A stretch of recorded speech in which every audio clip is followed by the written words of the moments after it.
everyone, I'm Lenni Ojala, and everything I've been learning in my profession, I've been learning from other people. And mentoring has been a big part of it. Today, I will tell you what mentoring is, how to find mentors, and how to be one. And as Mary said in the intro, I'm also celebrating something. I graduated from university 20 years ago, so this day marks my career, 20 years building software.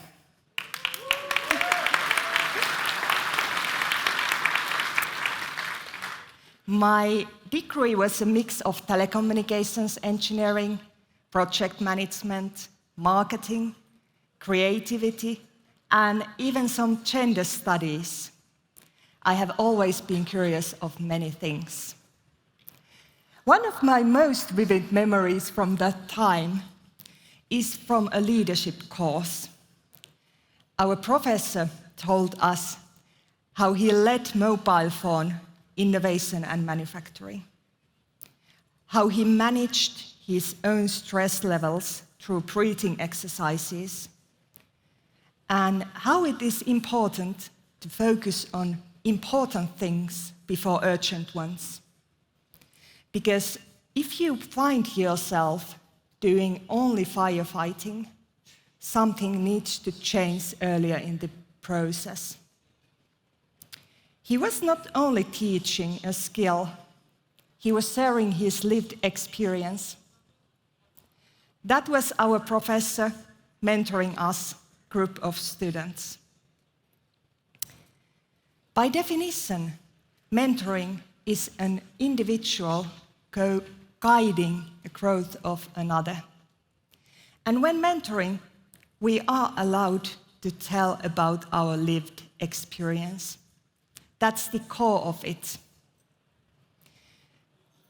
But I also think it's important to understand what mentoring is not.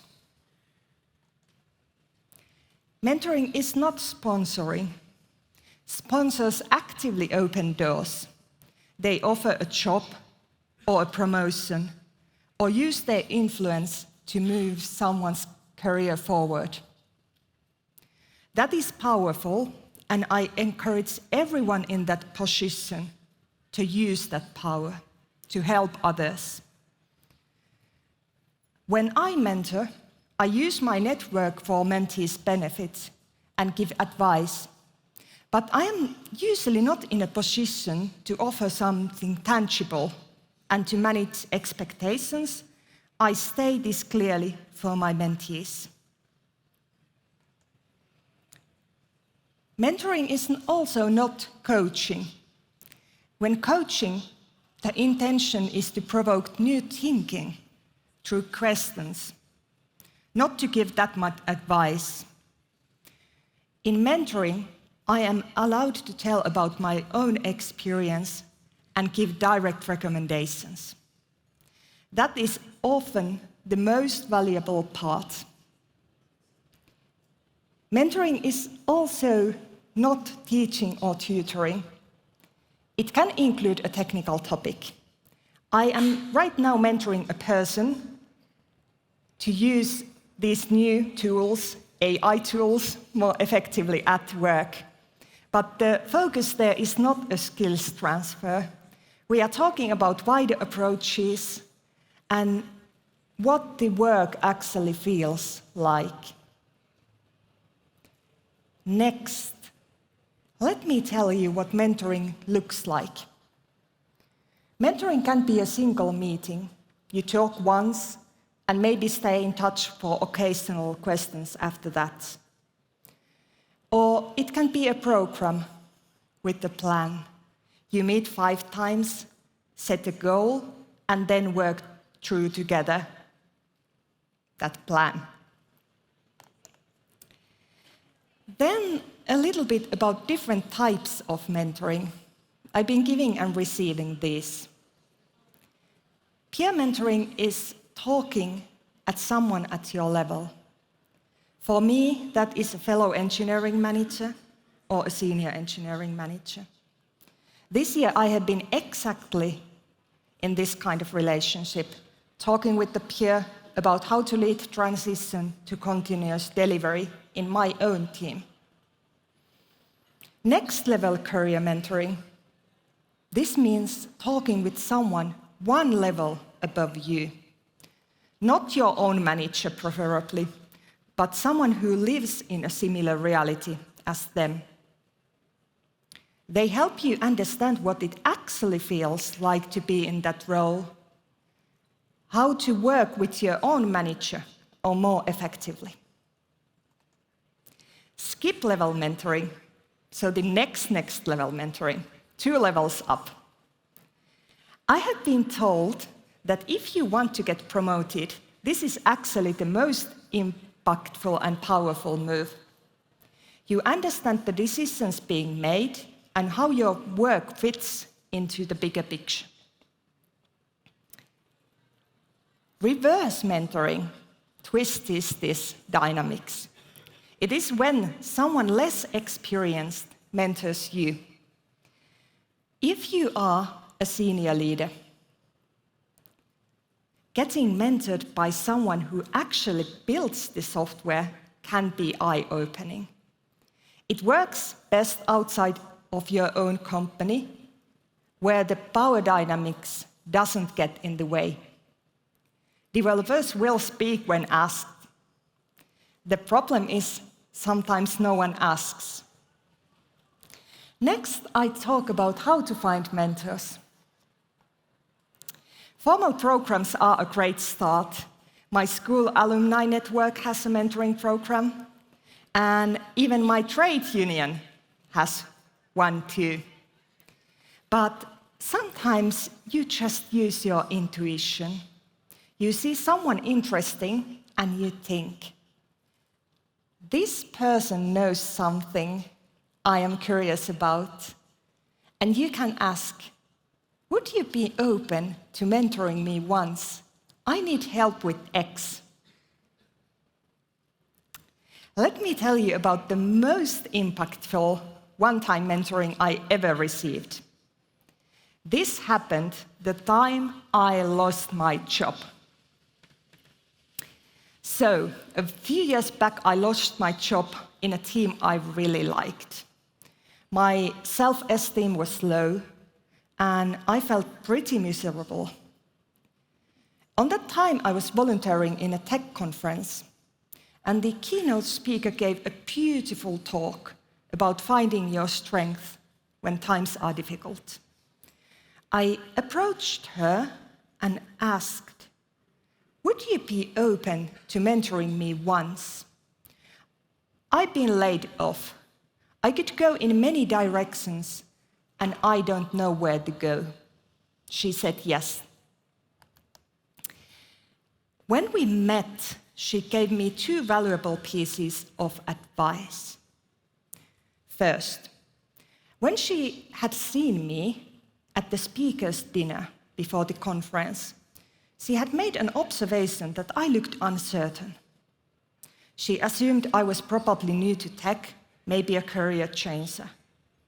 But on the way back to the hotel in the tram, when she heard me talking, she noticed this person has been around the block. They know their stuff. She told me I belong in those discussions and I should carry myself with more confidence. The second advice was that, of course, she wanted to learn about me and my situation and my way of thinking, and she advised that I should preferably lead a small team with the tech stack I already know well. 2 weeks later, I signed a contract to lead a team of 4 engineers with a very familiar stack.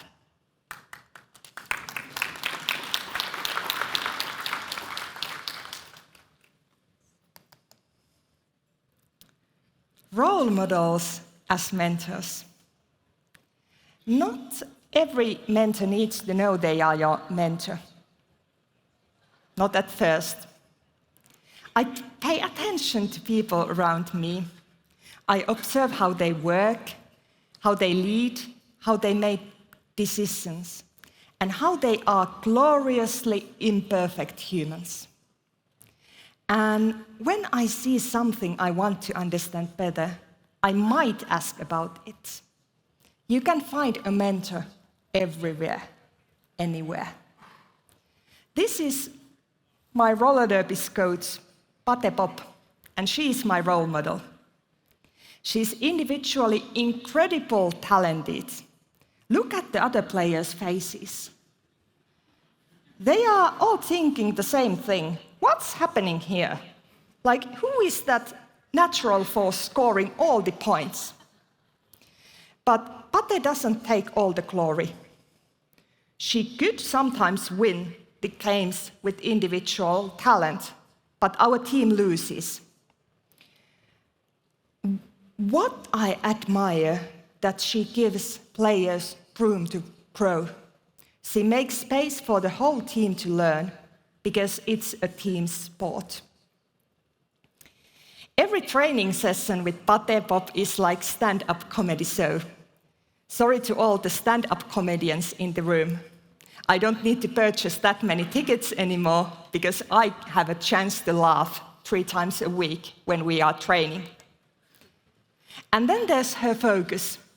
When we are training a drill, she's completely present. Nothing else exists outside. After training a year or so together, I approached her and asked that, hey, could you be talking about leadership with me? And I found out that she actually leads projects and people outside of roller derby. That she works in completely different field, and this has been also a nice perspective outside my own tech bubble. From Pate Pop, I've learned that I can be my full self, my sometimes freaky and often ambitious self, and the focus and fun, they live together. They are not opposites. You can find mentors everywhere. Trust your intuition. I have received so much from my mentors, and I want to give that back. So let me tell you next, how do I mentor? I always start with a disclaimer for the mentee.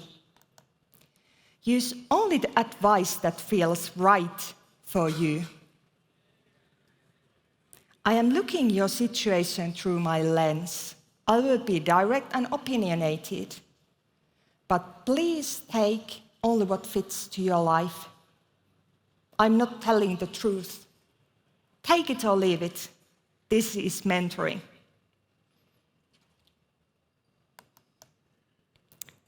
Being curious, that is also how I mentor.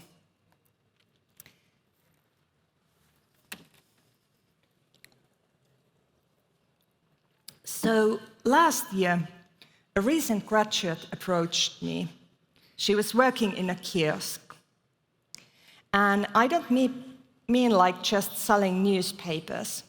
She was processing passport deliveries, selling event tickets, handling sports lottery, and doing parcel orders. They used multiple systems for different transactions, and some of those ordering systems are actually maintained by my team.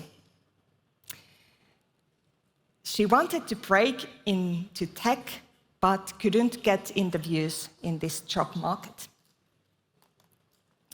I started asking questions, and I found out that she was also onboarding new colleagues.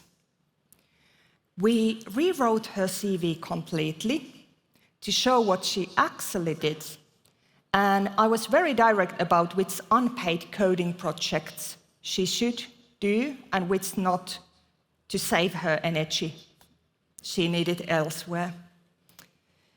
Within months, she landed her first job in tech.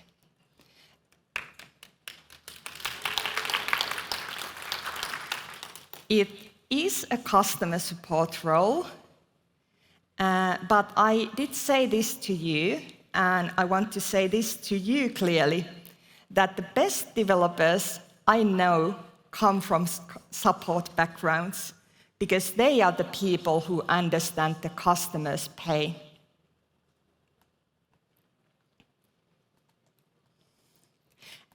Another time, I was mentoring a developer who wanted to change company, but couldn't get interviews because her JavaScript stack was old-fashioned.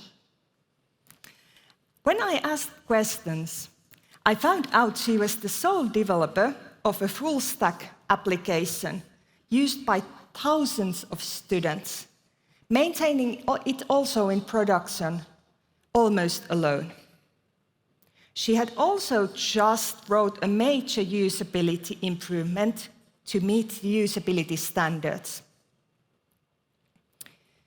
She asked what she should study, and I disagreed gently. You do not need to study. You need to frame what you already have. She landed a new job and learned the new technologies there.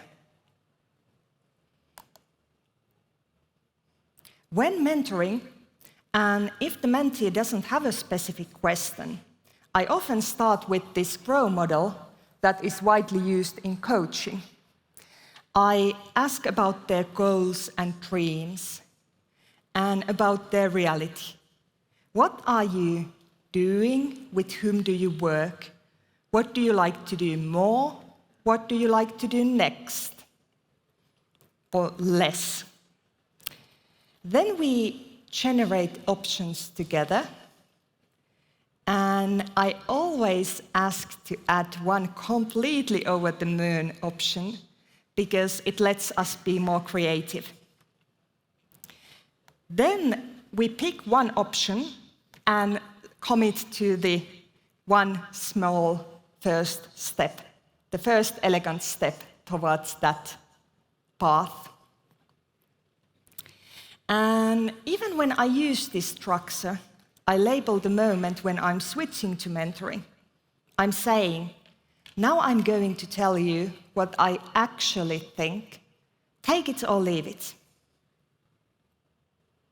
Then, what can go wrong in mentoring? Ask and listen, don't assume. My biggest lesson as a mentor was when I was mentoring someone in a workplace program. She had a PhD in biosignal processing, and she had been working as a scientific researcher something like 10 years after her PhD. She asked me, how does this corporate thing work? I got excited, I pulled the GROW model, and I started asking coaching questions and guiding her through goals and options.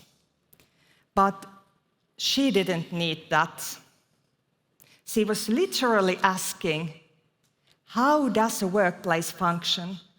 What are the social rules here? This was, of course, not a big mistake, but it was a real one. I was pushing my own agenda instead of listening to what she actually needed. The essence of mentoring is being there for the other person. Next, I'm showing you a quote from Hannah, who is my mentor.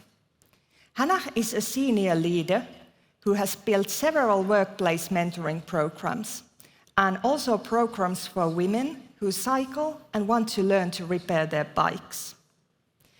Hannah's message is so powerful that I'm reading it to you in full.